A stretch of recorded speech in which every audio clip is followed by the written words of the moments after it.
What's up, everyone? Welcome to the Power Play with CJ. I just want to focus in on the 3 Hart Trophy finalists and who I think will be taking the award home at the award show in Vegas next month. You know, Patrick Kane, Jamie Benn, Sidney Crosby, 3 pretty good players, and I just think they're okay, no big deal. And you know, all 3 of them, not coincidentally enough, were the top 3 scoring leaders in the NHL. Does that mean the voters were lazy?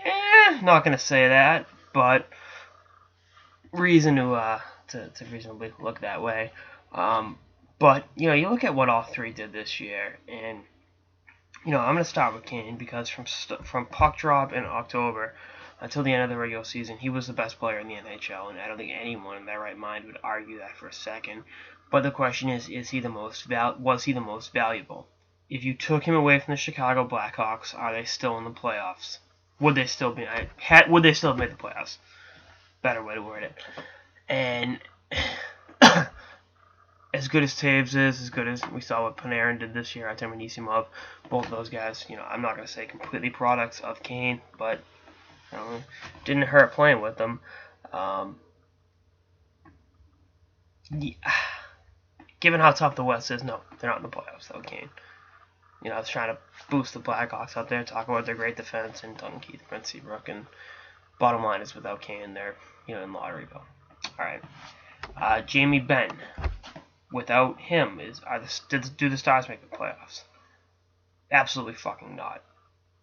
I mean, this is a guy that scored 40 goals this year, was your scoring leader last year. A guy that I don't think gets the credit he deserves around the league for how great of a player he is. I mean, he does everything out there. So, you know, he's got the tenacity and the offensive skill to really just be an all-around demon to play against.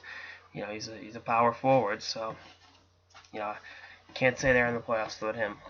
Finally, said the kid, dog shit, and I think he'd said that himself the first, you know, 30 games, whatever it was, and then after that he was, you know, he was a dominant Crosby that we know, love, and are accustomed to. So, you know, if he doesn't have that second half kind of revival, do the Penguins make the playoffs? The answer is absolutely not. So all 3 of them have that question answered for them. But I just think when you look at how dominant Kane was from start to finish, he's got to be your MVP.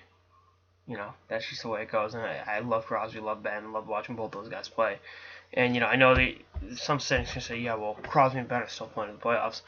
It's a regular season award, so relax. And if you don't know that, you're an idiot.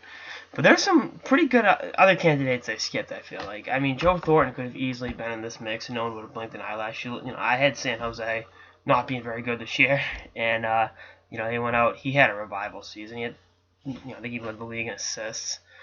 Oh no, second behind Erik Karlsson. Who, I mean, as good as Karlsson was, he's not an MVP candidate if you don't make the playoffs. I know that's kind of arbitrary to say, but that's just the bottom line. So deal with it.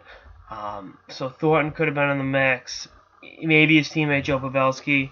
You know, there are a lot of good players in the league, and you know, even going on defense, if Brent Burns or someone like that, I mean, I don't think anyone would be, you know, totally shocked. But then right 3 candidates. So again, if I had to rank them, Kane 1, and then Ben or Crosby 2 and 3. I want to go Crosby and then Ben, but I feel like that discredits what Jamie Benn did this season. You know, how great he was for the duration of the season. The one thing with Crosby is, as valuable as he was for Pittsburgh making the playoffs, I just feel like his first half, and again, it's not how he starts, how he finish, but I just feel like his first half left so much to be desired that, like, you know, if he was a little more consistent and a little more dominant in the first half of the season, he wouldn't have to have gone all Superman in the second half. But, you know, again, like I said, it's not where it starts, where it finishes.